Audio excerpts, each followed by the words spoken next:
All right, y'all. Today I am going to be reading, or I'm going to start reading, um, the book Beautiful Outlaw by John Eldredge. Um, I'm doing it on video for accountability and also to share it with you guys. This is the book, which is probably backwards for you guys. I'll have to turn it around to give you the right thing. Again, it's Beautiful Outlaw by John Eldredge. I have been working on reading this book for, I think, close to 2 years now. It's ridiculous. I think the furthest I have gotten is, I don't know, probably chapter 9 or 10, because that's where the pages start sticking together, because they haven't been opened yet. Anyway, so today I'm going to read chapter 1. And it is chapter 1, The Playfulness of God and the Poison of Religion. The Playfulness of God. This episode takes place a week or so after Jesus saunters out of the tomb he borrowed. The Apostle John, one of Jesus' closest friends, recounts it. Afterward, Jesus appeared again to his disciples by the Sea of Tiberias. It happened this way. Simon Peter, Thomas, called Didymus, Nathanael from Cana in Galilee, the sons of Zebedee, and 2 other disciples were together. "I'm going out to fish," Simon Peter told them, and they said, "We'll go with you." So they went out and got on the boat, but that night they caught nothing. Early in the morning, Jesus stood on the shore, but the disciples did not realize it was Jesus. He called out to them, "Friends, have you any fish?" "No," they said. He said, "Throw your net on the right side of the boat, and you will find some." And when they did, they were unable to haul the net in because of the large number of fish. Then the disciple whom Jesus loved said to Peter, "It is the Lord." And as soon as Simon Peter heard him say, "It is the Lord," he wrapped his outer garment around him, for he had taken it off, and jumped into the water.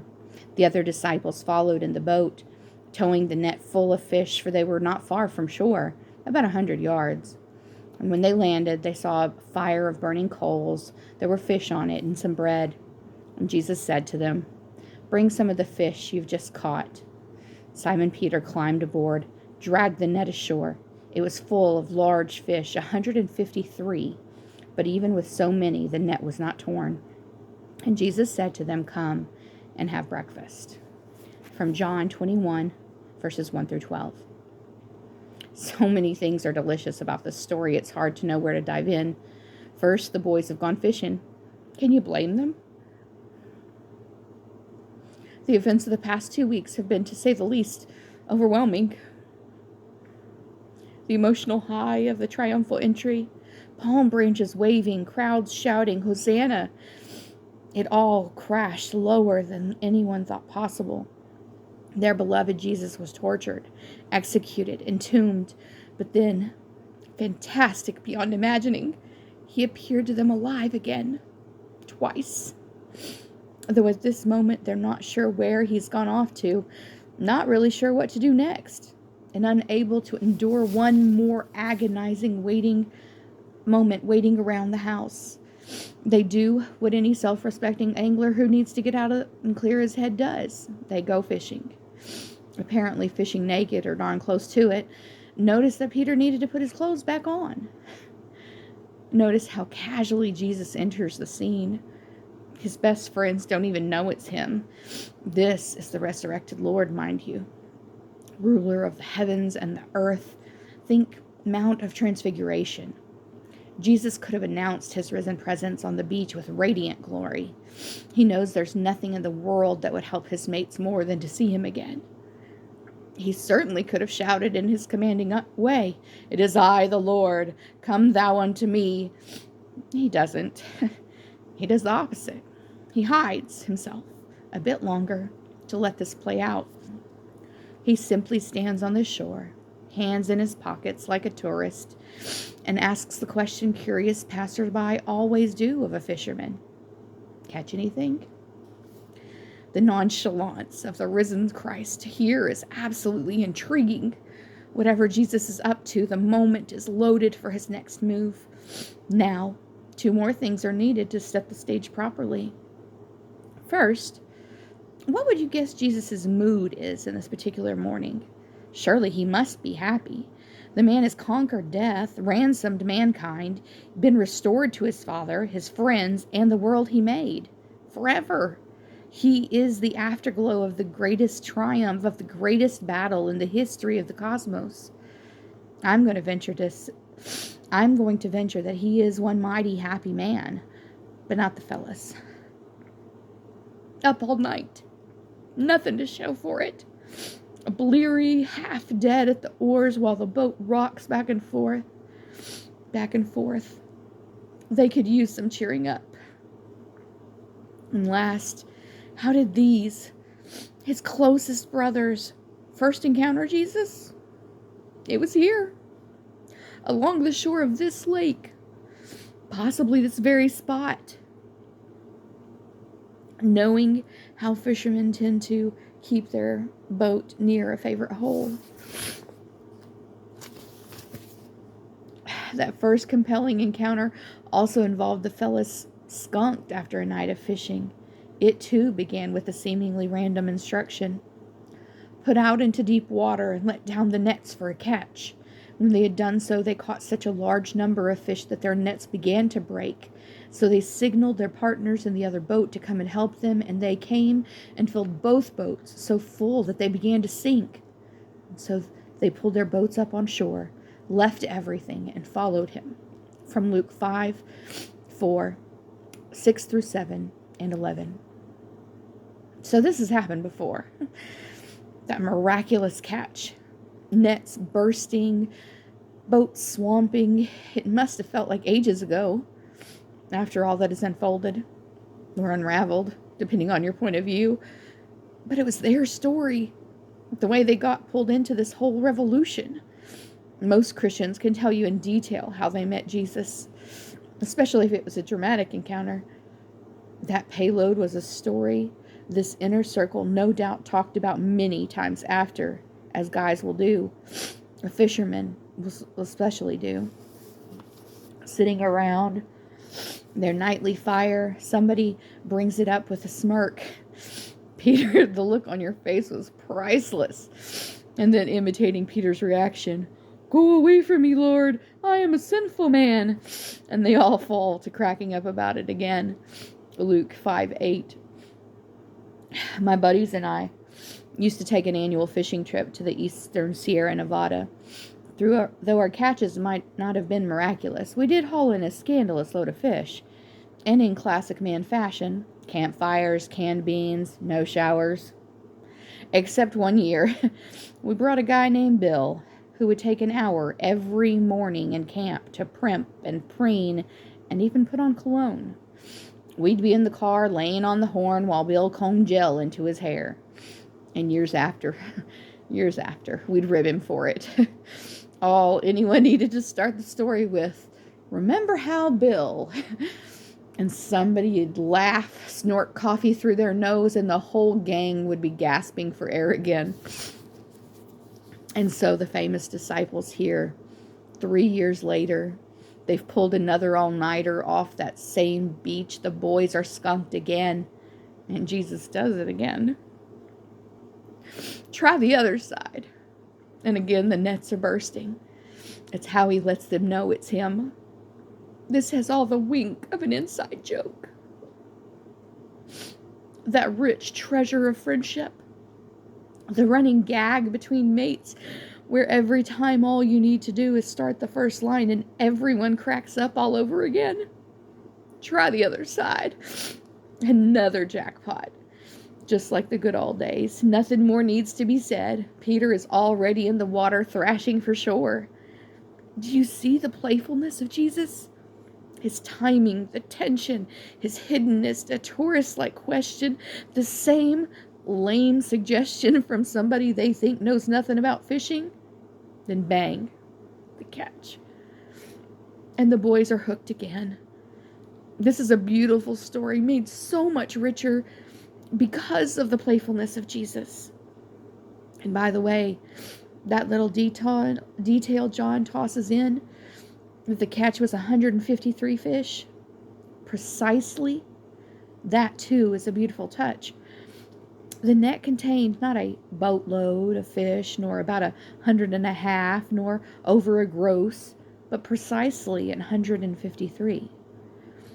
This is, it seems to me, one of the most remarkable statistics ever computed. Consider the circumstances. This is after the crucifixion and the resurrection. Jesus is standing on the beach, newly risen from the dead, and it is the only third time the disciples have seen him since the nightmare of Calvary.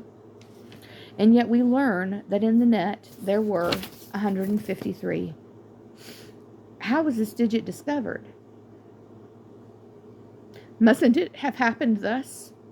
Upon hauling the net to shore, the disciples squatted down by the immense, writhing fish pile and started tossing them into a second pile, painstakingly counting 1, 2, 3, 4, 5, 6, 7, all the way up to 153, while the newly risen Lord of creation, the sustainer of their beings, he who died for them and for whom they would gladly die, stood waiting, ignored, till the heap of fish was quantified? Or it might have gone like this. These retired fishermen, overcome with the joy of seeing Jesus, leave the wreathing pile where it is, fully intending to get to it right after breakfast, having had the cookout, which the risen Jesus grilled, by the way. One of them says, well, we ought to get that catch counted up. And a second says, yep. Jesus, reaching for the last bite of roasted tilapia, says, there's 153. And the boys smile at one another, realizing, oh yeah, right, we got Jesus back. Any way you look at it, it is a beautiful story. Playful, funny, so human, so hopeful, so unreligious. And it is that particular quality that gives the passage its true character and gives us an essential for knowing Jesus as he really is. The man is not religious. If he were, the story would have taken place in a religious setting, the temple perhaps, or at least a synagogue. And Jesus would have gathered them for a Bible study or a prayer meeting. Jesus even showed up at the temple after his resurrection. He's at the beach, catching his boys fishing, filling their empty nets, and then having them to breakfast. Now, why does this interpretation of the passage both relieve and trouble? The relief comes in like a sea breeze on a muggy summer day, suffocating the smell of mud and dead fish, because it is an answer to a question we didn't dare ask, that God himself knows how and when to be playful with us. It is like a breath of fresh air. But many readers, at the same time, troubled because it also sounds a little irreverent, which brings me to my second point, the poison of religion. Jesus healed the man on the Sabbath.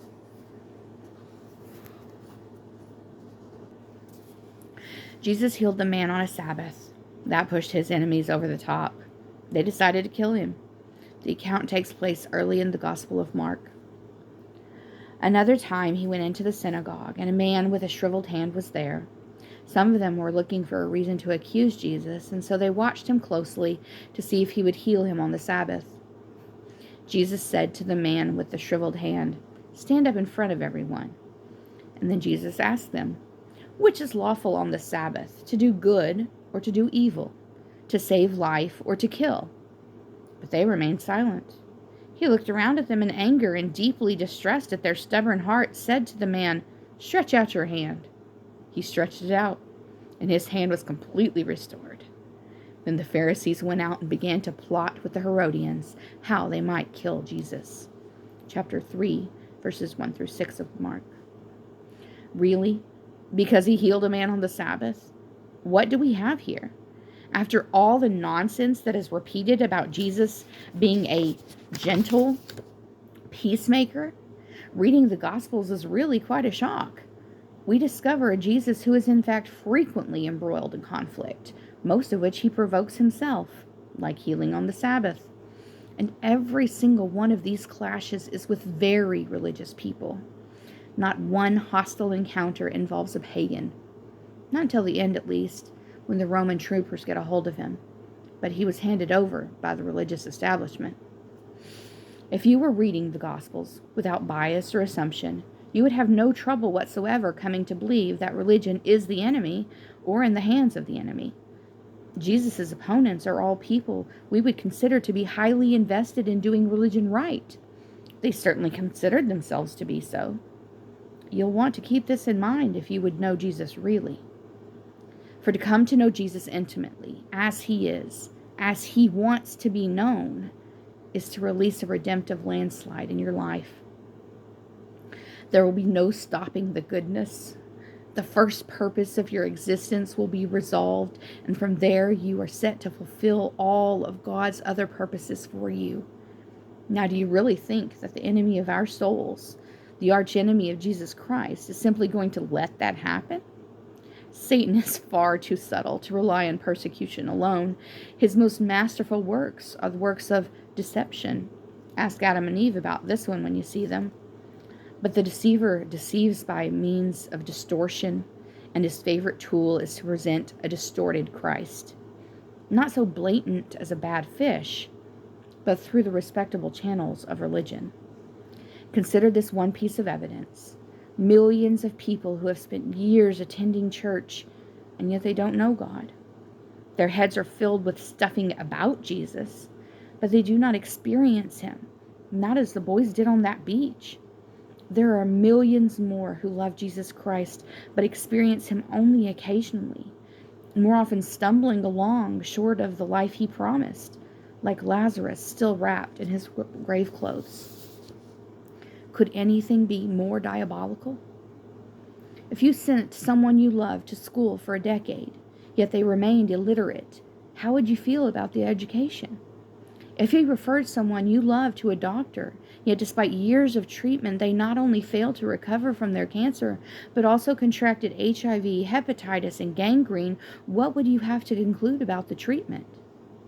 I'm not making excuses. I'm stating facts. There are noble churches and movements bringing Jesus to us, but alas, they are the exception, not the rule. Jesus healed a man on the Sabbath. His enemies decided to kill him. Do you really think that's over? Why? Why would that have ended with the time of Christ? Really now, it would be just a little arrogant for us to assume that we could not fall under that same religious haze. Thus George MacDonald, that old Scottish prophet, says, "How have we learned Christ? It ought to be startling thought that we have learned him wrong." It is a startling thought. That must be far more worse. Oh my goodness. Thus George MacDonald, that old Scottish prophet, asks, "How have we learned Christ? It ought to be a startling thought that we may have learned him wrong." It is a startling thought. That must be far worse than not to have learned him at all. His place is occupied by a false Christ, hard to exercise. Hard to exercise indeed, because religion gives the impression of having Christ, while it inoculates you from experiencing the real thing. Most wicked. If you want to destroy an economy, flood the market with counterfeit bills. And so the Apostle John gives a last word of warning. Dear friends, do not believe every spirit, but test the spirits to see whether they are from God, because many false prophets have gone out into the world. This is how you can recognize the Spirit of God. Every spirit that acknowledges that Jesus Christ has come in the flesh is from God, but every spirit that does not acknowledge Jesus is not from God. This is the spirit of the Antichrist, which you have heard is coming, and even now is already in the world. This is how we recognize the spirit of truth and the spirit of falsehood. 1 John 4, verses 1 through 3 and 6. A mighty important caution, but I'm afraid we read it with the same attention we give to the average pre-flight safety demonstration in the event of a water landing. So let's take it piece by piece. John says there is a spirit of truth. That would be the Holy Spirit, and a spirit of falsehood. which he calls the spirit of the Antichrist. He laments that many deceivers have infiltrated our world, animated by the spirit of falsehood, a sobering picture. He urges us to pay close attention, because that spirit works by presenting distorted images of Jesus. Now, if John didn't think you could fall prey to it, he wouldn't have warned you about it. Before the ink was dry on the Gospels, the young church was swimming in this stuff. Let me make this perfectly clear. The spirit of falsehood is often a very religious spirit. How else could it sell its deceptions? Over the past 2,000 years, it has flooded the church with counterfeit currency. I'm not talking about only the blatant stuff, the Inquisition, the witch trials, televangelists. Such repugnance does cause the world to turn away in disgust. A very effective technique. But while those forgeries have become obvious to us, consider they were very convincing at the time.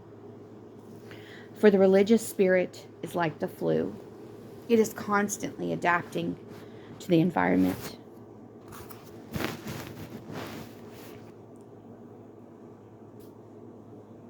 It would be hard to hold a witch trial in our day.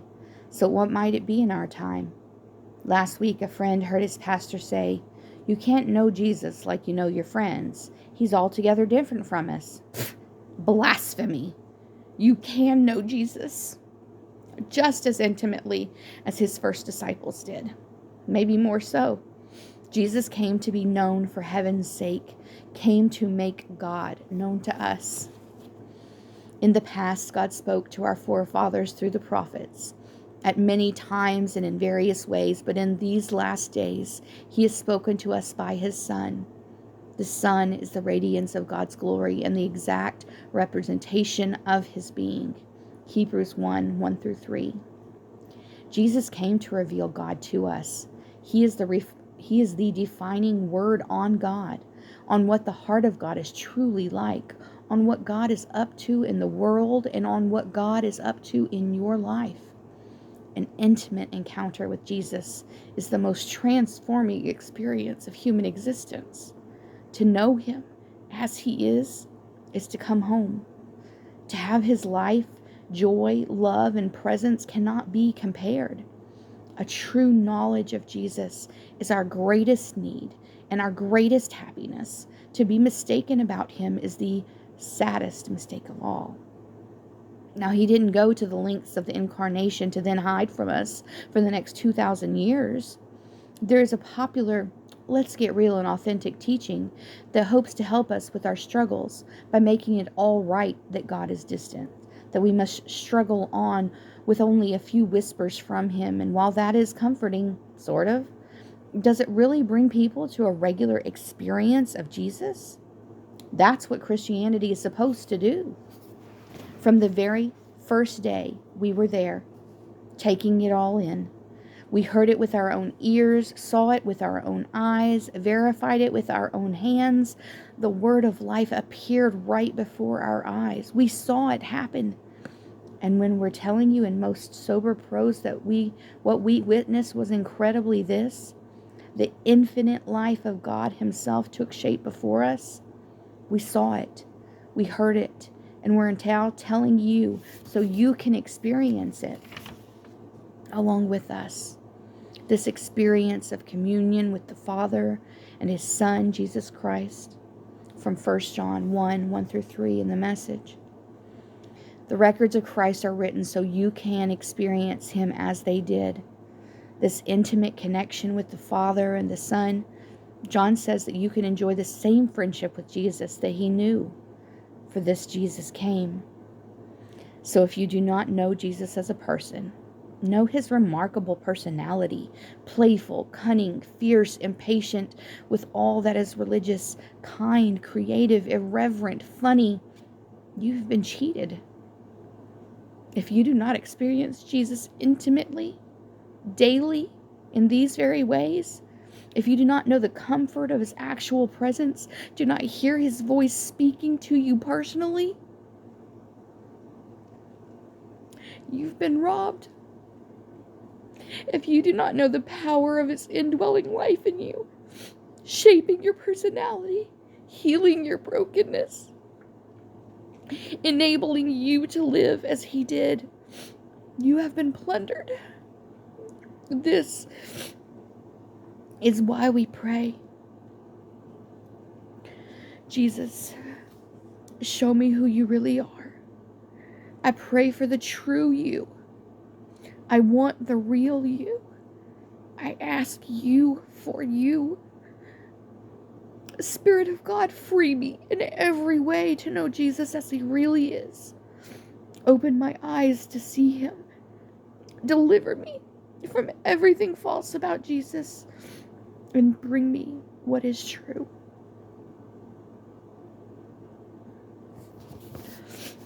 Tomorrow, I will read chapter 2, and I hope to see you there.